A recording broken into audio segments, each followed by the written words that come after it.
All praises to Yahweh, Ba'ashem Yahushai, Ba'ashem Rakakadash. Hey, shalom to all you brothers and sisters out there. This is your brother Elder Ayathan. And Spirit got on me to do this quick video. So I'm going to do it real quick. And basically this is going into how folly is set in great dignity here in America. And how they did the same thing in Rome. What they did and what they're doing now, which also proves that America is Rome all over again, is that entertainment was used to control the people, to control the masses. Entertainment was used as a bait, kind of like a doggy treat, to make the people act correct. So the first thing I'm going to do is go to the scripture that I got here. This is Ecclesiastes 10 and 6, as you can see in the King James Bible. It says, I'll start at 5. It says, there is an evil which I have seen under the sun, as an error which proceedeth from the ruler. Because in the Apocrypha, it says that such as the ruler is, and such will the people be, right? Because the ruler of any particular kingdom creates and enforces laws, statutes, commandments. They determine how society is ran. So King Solomon said, there's an evil which I have seen under the sun, as an error which proceedeth from the ruler. Folly is set in great dignity, and the rich sit in a low place. Now, who are the rich? Well, you go to verse 7. I have seen servants upon horses, and princes walking as servants upon the earth. So the rich that King Solomon is referring to are the Israelites. Your so-called Negroes, your so-called Mexicans, you of Indian and native descent. You would be considered the Israelites according to the Bible. King Solomon also would be considered an Israelite because he'd be considered a Negro. A so-called Negro, if he was walking around today, they would call him a nigger in the streets. King Solomon. Okay, so when he's talking about the rich, he's talking about the Israelites, you people. So he said folly is set in great dignity. So let's look up the word folly, then let's look up the word dignity. Okay, so folly, the meaning is lack of good sense or normal prudence and foresight. Now, as we always taught you, this is also why here in America is known as modern day Babylon, or the virgin daughter of Babylon. The word Babylon means what? It means confusion. So this makes total sense. Folly equals confusion, lack of good sense or normal prudence and foresight. Prudence means wisdom, to be wise. Okay, verse 3, a foolish act or idea.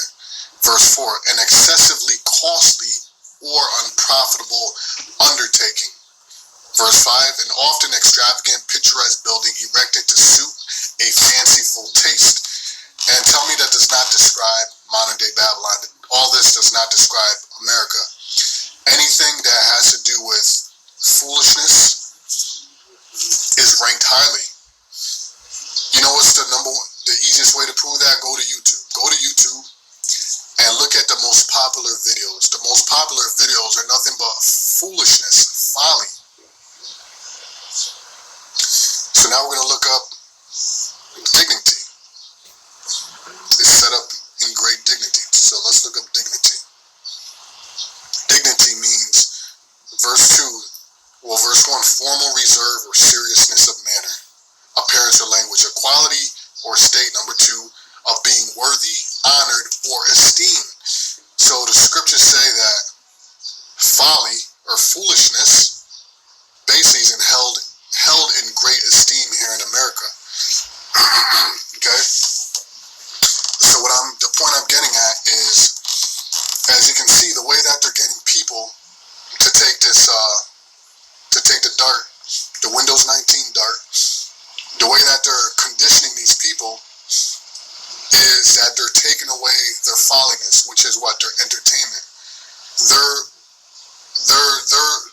What means the most to these people here in Babylon is going to the game, going to the club, going out to eat, nothing but folly and entertainment.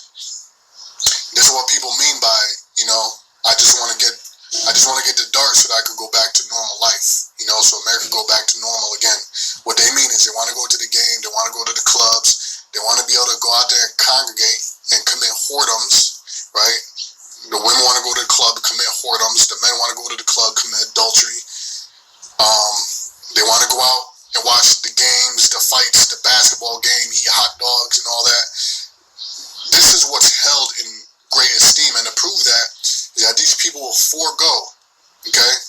Now remember, folly, we read in the dictionary, is a lack of prudence and foresight. So these people will forego, or they'll bypass logic, wisdom, prudence, and say, you know what, it's really not a great effing idea to take this jab or this dart.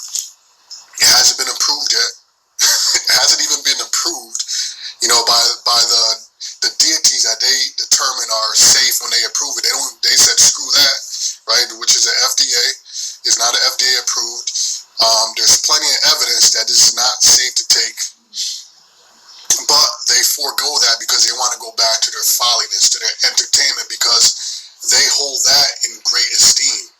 Okay, that's what they hold in great esteem. I've got an article here, and I'll probably end it on this. Now, this is a little history thing that was put together by a college. I forgot which college it is, but it's a .edu. Whenever you come across a website and it's .edu, it means it's a college produced and researched document. So I'm going to read it in a little bit. And it says, Romans' ancient blood sports, ways of keeping citizens and communities aligned, as well as making examples of transgressors through violence and entertainment, have been filtered throughout 2,000 years into modern sports and societal functions. Many fans love hockey and soccer, and the tiny amount of blood squandered is enough to get fans going. Fans love their teams and are willing to bet just about anything on them because they know they'll win. And you'll see that, man. You'll see in the audience, people actually start fights with each other. People have died defending basketball teams, hockey teams, sports. Some societies still rely on public violence to get their point across and keep order, which can be linked to the same way Rome ruled. In this way, entertainment and violence have become staples in the inner workings of modern America, Europe, and the Middle East. Right? And this is why the scriptures say this, right? Well, matter of fact, let me read down. Blood sports is what gets the people going. In Rome, executions and ritual killings were a way of keeping the peace and showing the Romans who was boss. And this is why, as you see, man, as we get closer and closer to the end, there's going to be more public displays of violence. As you see now, all over the internet, you can watch executions of jakes by the police. They got the body cams now, and they're exposing people to live executions right on TV. You can go right on YouTube and see live executions of people. Okay, so they're getting people. This is nothing but Rome all over again. Matter of fact, let me go into the scripture, right? Back into the scriptures, and I'm gonna go to Revelation. Let's go to 13, and I think what I want is verse 11, right? The point is in 12. It says, and I beheld another beast coming up out of the earth, and he had two horns like a lamb, and he spake as a dragon, and he exerciseth all the power of the first beast before him. Now this is the first beast is referring to the Roman Empire. Okay, the other beast that came up out of earth, that's talking about America in verse 11. So it's talking about America with its alliances, which is NATO. Now, when you go back to the Roman Empire also had an ancient version of NATO alliances. They went by ancient names. Now you have the more modern names for the NATO countries that are aligned with America, okay? But it was head by America, just as it is today. So it says, and I held another beast come up out of the earth, verse 11. He had two horns like a lamb, and he spake as a dragon, verse 12. And he exercises all the power of the first beast before him, and causes the earth and them which dwell therein to worship the first beast, whose deadly wound was healed. Okay, and this is how we know it's talking about the Roman Empire, because the Roman Empire was taken down by Jake. Okay, it was taken down by Jake. Starting with Septimius Severus, going into Constantine, and then around the 1400s, there was a rebirth. So his deadly wound was healed, and then now you have the rising up of that beast.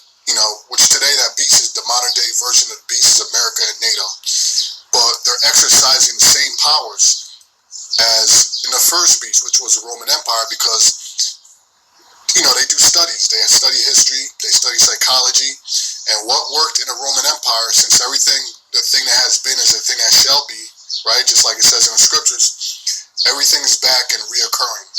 Okay, so the same way they used entertainment to keep people in check, they would remove or take away their privileges to make them hop back into order. It's the same game all over again. Okay, so it says blood sports is what gets the people going. In Rome, executions and ritual killings were a way of keeping the peace and showing the Romans who was boss.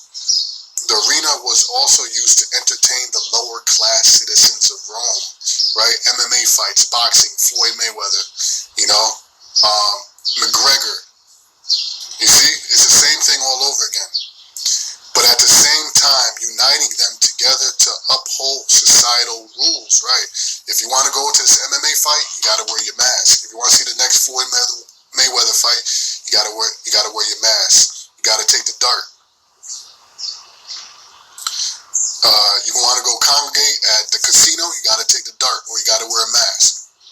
For those being executed, so this goes into, this goes on. But hey, brothers and sisters, that's pretty much all I want to bring out, man.